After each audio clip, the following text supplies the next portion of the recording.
When somebody says the term breaking the game, I want you to show them this video. This is setting the bar very high for future breaking the game titles.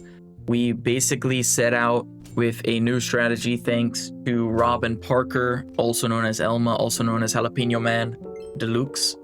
Yeah, that guy is the goat of coming up with strategies, and I guess we're the goats of pulling it off. The idea was very simple. We're going to go for 1,000 cuts. However, we're taking it above and beyond. We're going to go for as much damage as, to my knowledge, the world record of 28 billion HP. And we're going to try to kill it in one tick. What that means is if they don't have the HP, it's over.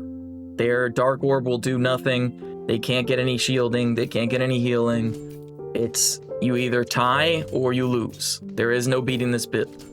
Now, if somebody is in the future to beat it, then I would love to see that. I will be posting the build code in the description. That way you can show me if you actually do make it happen. I would be very interested to see who does it, and maybe I'll give them a shout out on a community post or something like that. Now, just so it is as educational as possible, I will be showing the whole run, except it will be sped up a lot. So this is, the whole early game is 1.5x. The day 24, which is where I literally spend like 5 hours on that day, that'll be 10x speed, and then at the end it'll be 1 times, so you can see it in all its glory from day 24 all the way to possible day 100. I mean, if I said it was strongest ever, then I think it would be pretty obvious that it made 100, right? So yeah, the early game, I got somewhat lucky. You ideally want to stay level 1 for the strategy that I've been going. The reason for it is this exact setup is what you're looking for. You want to get your crooks at least strong enough from the spyglass to be able to be 1 star with 100%. And now I was experimenting whether or not it was worth getting those knives, multiple of them, or just getting 1 to close to 100% crit and then just leaving it at that, as obviously we don't want to have too much damage. Brass knives I pick up very consistently in my runs, as it makes its money back pretty much within 1 round, and then at that point, if you do get a Midas Diary or something, it's very nice. Now, this day 6 is also something that I've been trying lately. If you get the opportunity to upgrade a rare or a common, you should 100% of the time upgrade your crook if it's already 1 star by day 6, which it should be if you're doing my strategy of staying low level. Then you would 100% of the time want to upgrade your crook. This being because now it'll be giving me vials, which means that I can go for simple curses with just 1 of each debuff, which adds up very nicely. I was trying the arcane orb strat for a little bit. However, it does add, if it adds even 2 bleed, even 1 bleed is a lot, but if you get to 2 bleed, it gets a little ridiculous and you do win rounds way too fast. So this strat that I'm doing is kind of ideal for the way that I enjoy scaling. As soon as you get 2 simple curses, you do the exact same thing that I'm doing. If you had 1 arcane orb, it would be the same thing anyways, because it's not like it's going to just give you 1 of each. So on the bright side, you're getting just more potions in general, and you're getting vials every time, which makes Dreamcatcher not nearly as needed, which is nice as well. You don't even really want to go Cauldron with this strat, and I used the goblets as my kind of my damage disposal, but because I didn't have a potion belt yet, and I felt like it was fine to get a dragon eye in there because I did need the health, considering the fact that I was level like 2 literally a day ago. But as you can see, getting this many vials and potions every time will actually add up quite quickly, and we will catch up in HP to everybody along with in levels, which means that we barely missed anything, and we did get an early Mimic Rod. So now the idea would be just to get the Lost Fragment for multicast, and then try to get it to 1 second on both that and the Mimic Rod to try to get 1,000 plus. However, I do employ a different strat in this video. With the Mimic Rod, usually I would go for 1,000 Mimic Rods with no damage. However, I do change it up a little bit And I even did a little bit of a difference here as well. I did decide to start dreamcatchering the Mimic Rod and try to get my 2-star simple curses through just getting a couple casts of the Mimic Rod. I highly recommend doing this. If you can just get a couple casts, that'll make it so you can get the 2-star simple curses, and then you're going to just get rid of the Crook altogether. Because at that point, it doesn't matter anymore for damage. And I do decide to 3-star my Nightbloom here just to make sure that I don't lose any more fights, hopefully, between now and when I scale, in case I do face a hacker. There was a hacker in the pool at the time of recording this named Lars Pie or some shit like that. That guy ended quite a few of my videos that I didn't end up even posting just because it was kind of bad vibes towards the end. Because losing to a hacker after spending multiple hours on a run was quite doomed. But it is what it is, and I was told that it is no longer in the pool, which is fantastic, but now you got to deal with this build, so best of luck to you. Now, big announcement, we will be starting our streams exclusively on Twitch for now, just because I want to have the freedom to play whatever music, not necessarily the same stuff that's in my videos perma, because I think people would get bored of it if you're not already. Now, there's not that much copyright-free music that I find good enough for a video, so hopefully you don't mind having some background chill music. But at least for my streams, I want to be able to have multiple different types of music to play. So if you want to check that out, then Twitch will be the same as my YouTube, The Grind Reporter. It'll also be linked in all of my videos if you want to just click the link down below. Now, one more thing that is a little off the topic of Oaken Tower. I am going to start streaming mostly other games. If you want to ask me Oaken Tower stuff, that is completely fine. However, with this video and the last one getting the hardest achievement in all of Oaken Tower, where only 1% of players have gotten it, and I went above and beyond and kind of showed off a little bit of the strategy in that video, getting basically every achievement that needs items all in one. Now, I didn't get all the achievements in one, however, that's just because I couldn't put 10 or 6 NyQuils in, along with I wasn't really going for a 10 trophy without losing run. With that in mind, I will be staying within the roguelike, auto battler, or even the bullet heaven genre, so don't worry, it won't be just stuff that is completely random. However, eventually I would like to be able to film and stream whatever, but for now we will stay within the genre of what has been showing us success.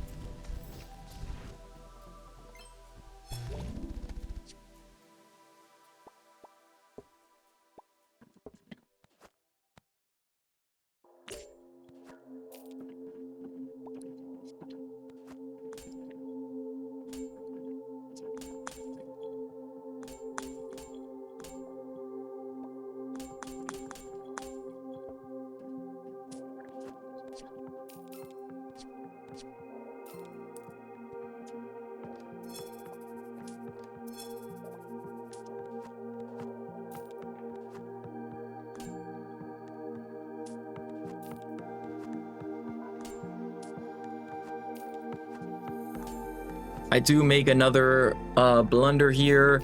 I was trying to... Bro, I don't even know. Yeah, as you can see by my mouse, I was a little annoyed. I should have put something above this Mimic Rod. Not necessarily the multicast thing, because I wasn't really trying to get it to 2 stars instantly, because I felt like I would do too much damage at that point. However, I should have, maybe even put the replenish rod just to get some extra gold. Definitely was a mistake to not put anything on there.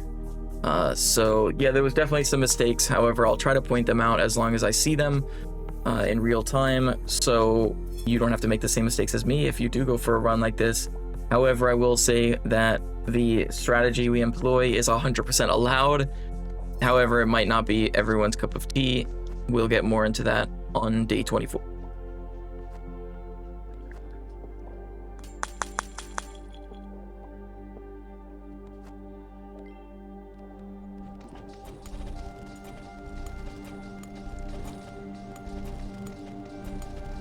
Now, what you're seeing here is kind of the strategy I was talking about. I do put the multicast from the rod above and under onto the Mimic Rod just to get some extra money, as I've never gotten 1,000 potion belts with a 1-star mimic rod, or a 0-star mimic rod, like just a base mimic rod, especially if I don't have a lost fragment at 1 second with 2 stars, so it's not going up in cooldown every time it gives multicast. So the idea here is to get a lost fragment. I literally open every single one here, or majority of the chests to get every single thing I was looking for. If you don't want anything, rather than look for the thing that's worth the most, you should look for something you already have one of. That way you can have even more chests and make even more money. It does add up over the course of time. However, the main goal here was to get the lost fragments ASAP, because I wanted to have it 2 stars. That way every single time it put multicast on, it wouldn't go up in cooldown, and that means every 1 second it was giving at least 1 multicast, assuming I don't have any other multicast going into the mimic rod. And then I wanted to get at least a 1-star mimic rod before putting the potion belt there. That way I could hopefully get close to 1,000 every time. Now, the difference strategy that I've been employing in this and in a couple other of my games that I don't know if were uploaded or not, is keeping the simple curses in at 2 stars. You don't need to make it 3 stars. However, I wouldn't even necessarily put multicast on it. You just kind of leave it base in there, maybe put some multicast on it once you have a 1 or 2-star mimic rod, and just depending on the matchup, maybe you'll get a bunch of casts. However, it does add up overall to get the extra potions and not only potion belts. That way, you don't have the one round where you get literally no potions because all you get is potion belts and you don't have any yet, and then you don't really ever have that downtime of, I don't have anything, or like I don't have enough or whatever. Like, this kind of makes up for it. You don't need all the potion belts, considering you only use them for a couple rounds anyways. And I do sell my astral hammer here just because I wasn't necessarily worried about trying to find one. And obviously I'm gonna get the katana through my 3-star anvil as soon as I'm able to get it to 1 second and 3-star. So there's not much pressure, and at this point in the run, I'm pretty much guaranteed to have a good run. I was in a really good spot. I could have now 1-starred my mimic rod, which I did, and I was considering doing night pull for a bunch of multicast. However, like I said, I was worried about winning too fast if my simple curses at day 13 was already casting permanently. So I think I do end up deciding away from that.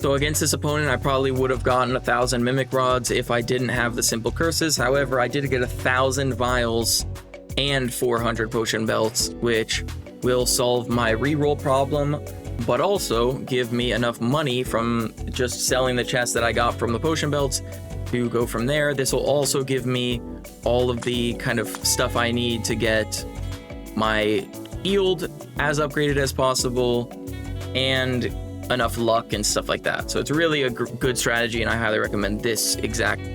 A couple options I would say you have here is when you're getting these multicast potions from using your free rerolls, you can kind of split them between the lost fragment and the shield, or even putting 1 or 2 on the simple curses, then just removing the nature's call above it because it is giving too much. And the lost fragment only needs to give 10 for the mimic rod on 1 second to cast permanently. So it is a bit overkill for me to put 4 on. It might have been better to just put 1 or 2 multicast on the other stuff. And one thing that you could also do is getting the nature's call lower like a 1-star or even a 0-star, and maybe just putting 4 or 5 multicast on your symbol curses rather than getting it to that 10 where it starts casting permanently for the rest of the round.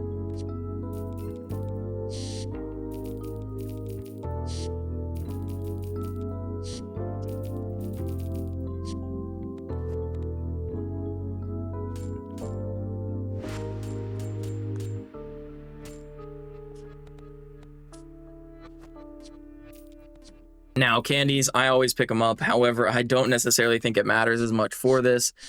Cheap rerolls won't matter because by the time you get out of your free, for some reason, sometimes it's like freaking thousands of gold per reroll. I don't know if that's a bug or intended because I didn't know that when you're free rerolling, it still counts some money, but that happened in a different run. And in this one, you don't really need the damage. The only thing that I ended up using it for is actually max health. So I recommend, if you are going to do candies, pick them all up and use max health literally at the end, just to make the build as hard as possible to beat. I'm pretty sure I get almost 1,000,000 HP off of just candies, which is insane. And I just make it so if anyone wants to try to tie this build, they have to get a little bit stronger on the 1,000 cuts. However, I mean, that will just be like 1 round. But at least it makes it so they have to at least use 1 round of scaling. They can't just put a bunch of potions on 1,000 cuts and then tie instantly. At least with this, they have to scale 1,000 cuts at least a little bit to be able to do that 1,000,000 plus damage in the first tick.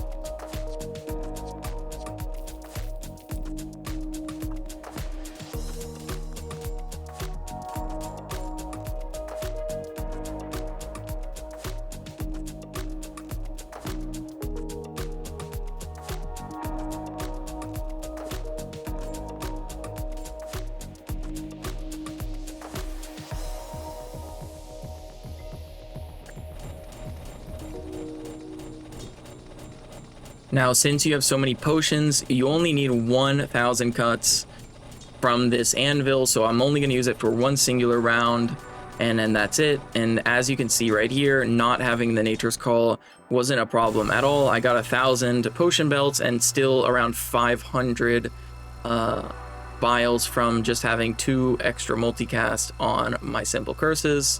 And yeah, I mean, that's something that you can definitely do if you wanted to. And like I said, you need 1 katana. I literally sell the other ones because in order for you to do this strat, you want to put literally as many potion of appearances as you possibly have onto the katana, and then you're gonna unstable transformation 1-star or 0-star stuff to get 0-star katanas. They don't instantly transform, and then at the end you transform literally like 50 plus katanas into 1 2-star, which will hopefully have a billion, multiple billions of raw damage. Then you include the crit and the fact that it hits twice, and you put it in the melee slot that we have on the bottom left. And yeah, let's just say we're gonna be killing basically every build ever existed. And by basically, I mean every build.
Since this does require the candle strat, when it comes to purchasable stuff that you would want to get, I would say you want to get all presents that are either blue or this like gold ribbon one, and then you also want to get every potion of appearance and every mirror potion, I think it's called, the transparent potion that gives you a copy of something.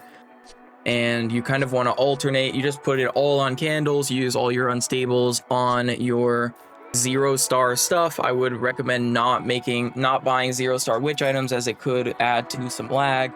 However, it's not going to cause a crash or anything, I would hope. So yeah, but if you wanted to min-max, you could buy, I mean, you have plenty of money. You could literally buy every single potion that's usable, and basically every time you get a lucky shop that gives you anything that would benefit you. However, I personally mostly bought just blue presents and the gold ones. And in here, I was just buying random stuff. I don't know why.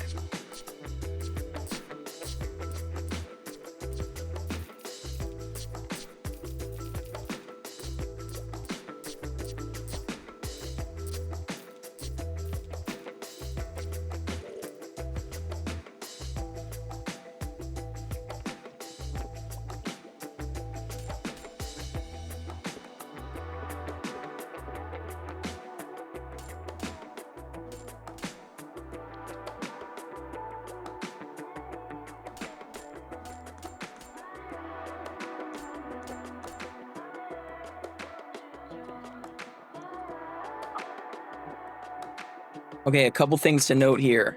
The reason I'm using these unstable transformations is I felt like I had enough potion of appearances to be able to get a 3-star katana pretty quickly. I didn't need the anvil anymore because I had plenty of ways to get katanas, and I was planning on putting a witch potion on this katana just in case I did end up needing to scale more than one day. In which case you'll see that I also do another method that I haven't seen done before that would have allowed me to scale basically every 2 days. I would have been able to scale thousands of potions, plus the candles I already had, plus the extra katanas, and the more unstable transformations I got, of course, would be more katanas, which would scale with more candles and stuff like that. However, the reason for 3-starring the potions is, at this point, I am more so gated by potion of appearances, unstable transformations, stuff like that.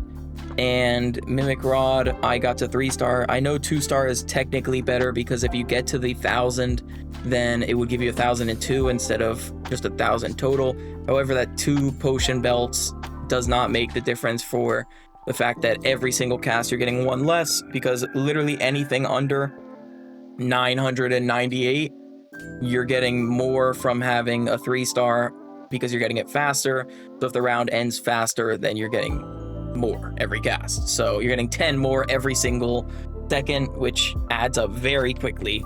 So do whatever you want to do. If you want to min-max and you think you can last enough to get the 1,000 every time, then you can obviously get 2 extra. However, if you want to be safe, I would definitely recommend just getting it to 3 stars to make sure that there's less room for error.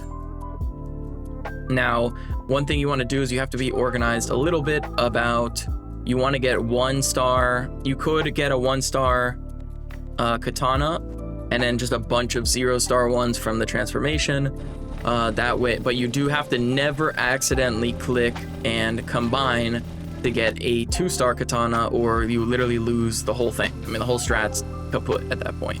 But you have to also get witch on every single katana that you transform into. So make sure that you kind of do it in the same order that I do it, whereas potion of appearance, then transformation, then put a witch potion, all while having, a stable amount of candles along the way. That way, when you're doing this, you're still gaining at least a little bit of damage every time, which does add up in the end.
Now, there's not that much more to say about the scaling.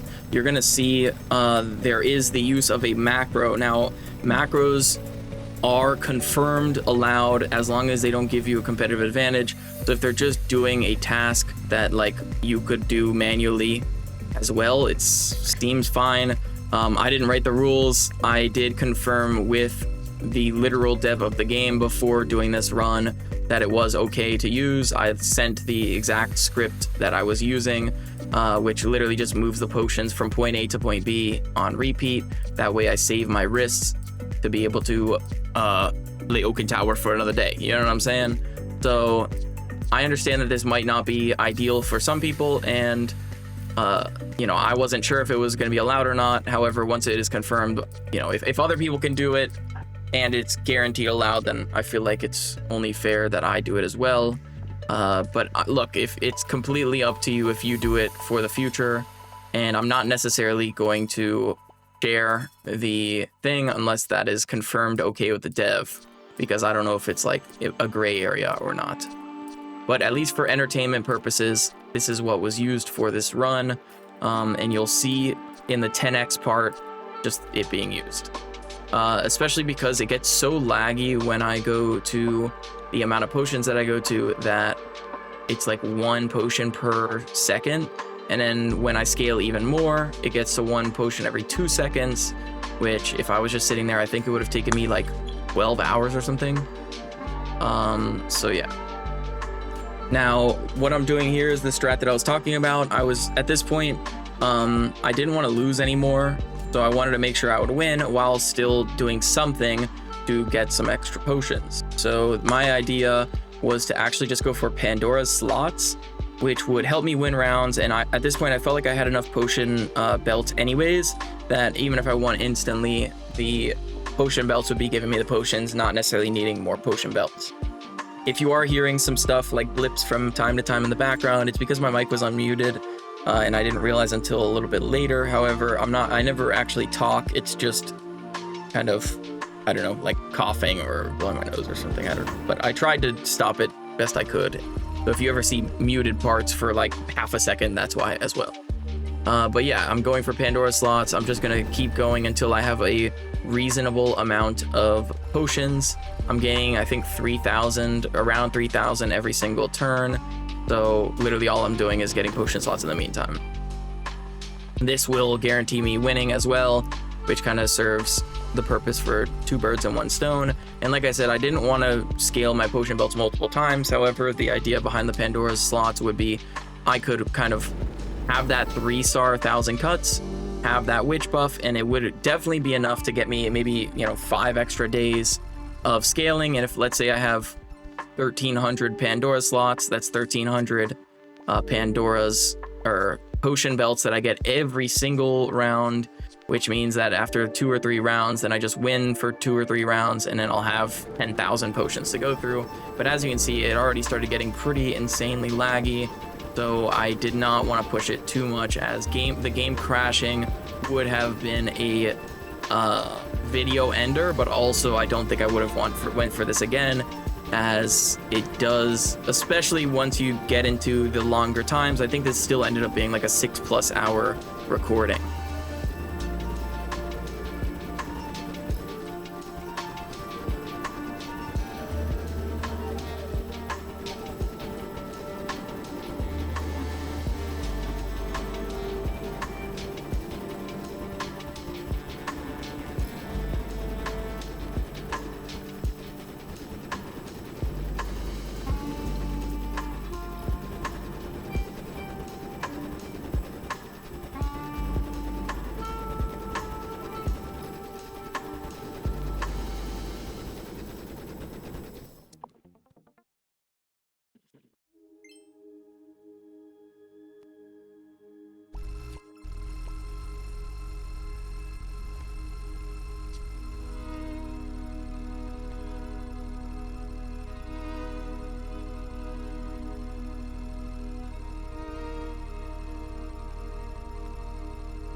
At this point, you can see what we're doing, but we do hit the day 24 mark of Doom, which means that for the next 4 hours, I am just sitting in my inventory, upgrading. I'm not necessarily only moving potions. Right now I'm making candles, then I'm going to 3-star the candles, then I'm going to put Witch on every single thing with the Potion of Appearance, then I'm going to Unstable Transformation, the 0-star stuff without ever buying the katanas to make it 2-star, which would ruin the whole strategy. The thing is, you also have to, I actually, in order to min-max, because I did want to get it done in one kind of day, I went to 19,000 potions, I think. Maybe I didn't, because it only says 13,000, but, oh yeah, okay. When it's because I 70-30'd it. I did have 19,000 potions. I waited till I started lagging, and I actually used all, I think, 5,000 free rolls that I had by the time I used all of the free roll potions. And I went through it, and I think I spent like, I don't know, 30,000 on Crown Forge potions for the most part, which is, I think, what is that, 150? So yeah, I mean, this is pretty min-maxed. I don't know if anyone's gonna have the patience to do this again. Maybe they will, but it'll be hard to beat either way. The only way that I could see it being for sure beaten is if they did this for multiple days. And if you wanted to see me do it, I would be kind of down, but this video would really have to be like the best on my channel for me to want to do this again, because even just being at my computer sitting there for 6 hours, macro or not, it is a lot of time to just watch potions go 1 per frame. So yeah. One of the things I had to do manually is what you're seeing right now. I had to move all of my potions to be able to even grab the Potion of Appearance, and I had to do this for Witch potions as well. So this is all manual. I didn't have any macro doing it for me. I was trying to move every single one of those gold potions out of the way. Now you could be like, oh, you should just use it. However, I don't have enough candles 3-starred to justify using any amount of potions that wasn't necessary for the Potion of Appearance or for getting more candles / more 0-star katanas.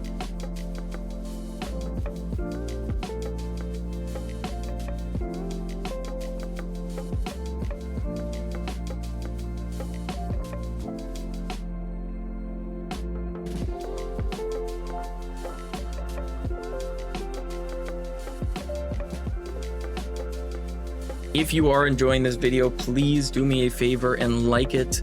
Comment what you enjoyed most about this channel, what you're looking forward to, what games you'd want to see. So far, I have about 150 games on Steam that I'll go through probably on stream, depending on what people want to see during the day.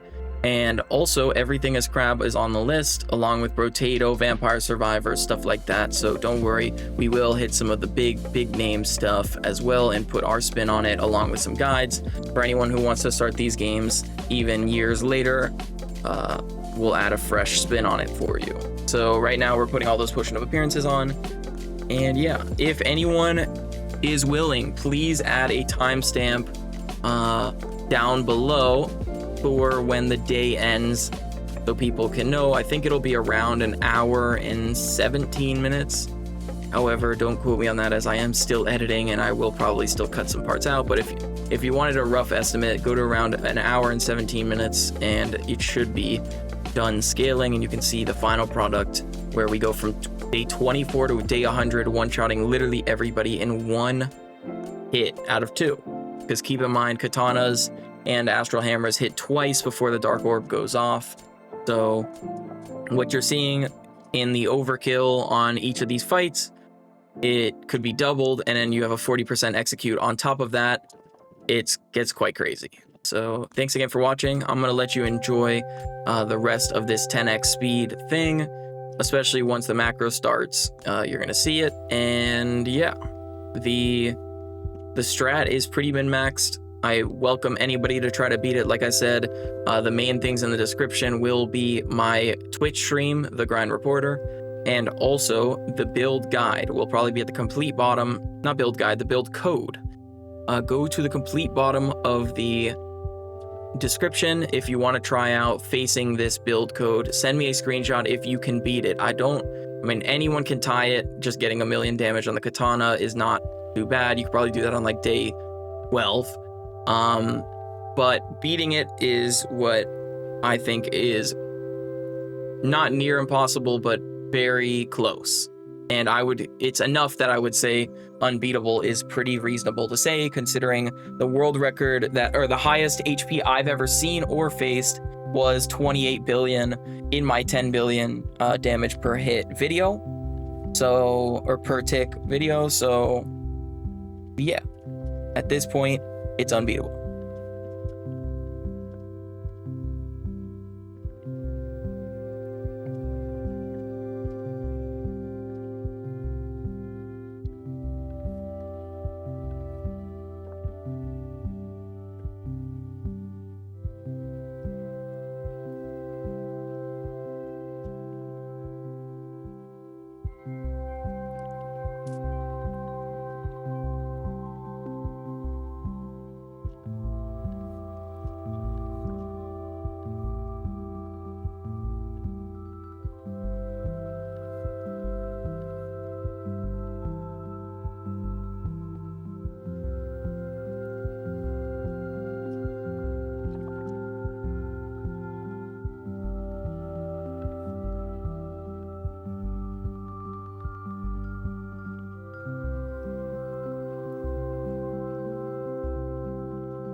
around this point, or basically the last time that I did the buy phase where I went through a bunch of rerolls, this is basically one frame or one potion every 2 to 3 seconds.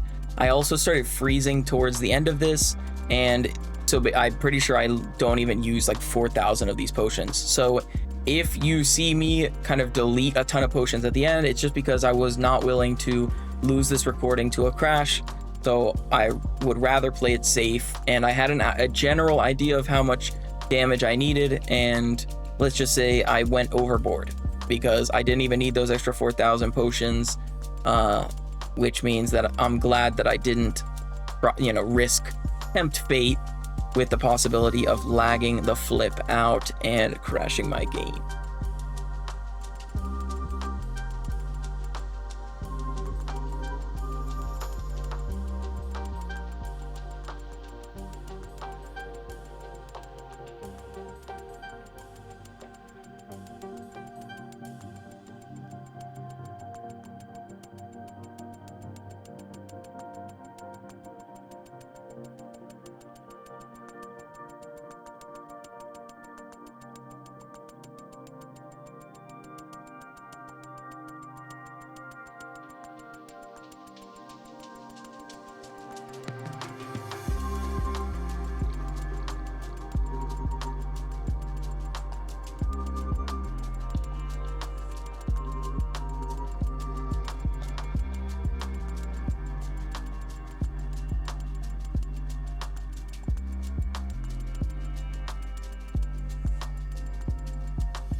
So this is the final build.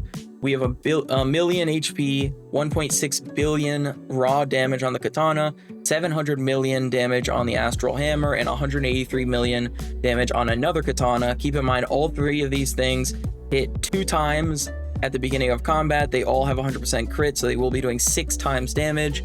And then if that's not enough, we have around 500 million extra damage between the Dark Orb, the Dexecutioner, and the Frost Necklace.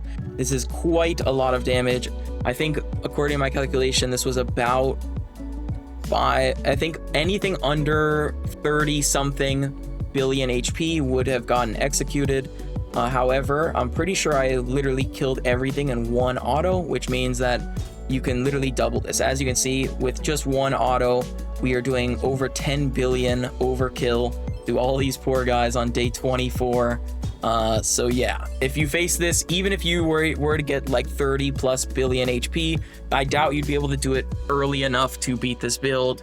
So the best you can do is tie it pre-day 95 or something, probably. Feel free to prove me wrong with the build code in the description. However, for a while, this will probably be the world record unbeatable build. The best you can do is tie, and I don't think that's ever been done before.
Now we got to day 100 with quite ease. Like I said, we didn't even have to hit twice in a single fight. We did get lucky not facing some of the healthier people. We did fight William, and he did have 17 billion. However, that we killed him in one auto, which means that maybe 35 plus billion HP wouldn't even be the cap. I don't know the map on it. Someone can do it for me if they would like. However, this is probably the most respectable amount of raw damage you can do to the oak. 6 trillion, I think, is what it was, without a single shielding anywhere. So this is just straight up damage. Now I know you can beat this with poison or shock or burn. However, for raw damage, this has got to be up there. If not, I mean, for a one-shot build, this is definitely world record. Lastly, check out the Twitch, subscribe, like the video, comment, please. If you're enjoying the content, let me know. Brian Reporter, signing off.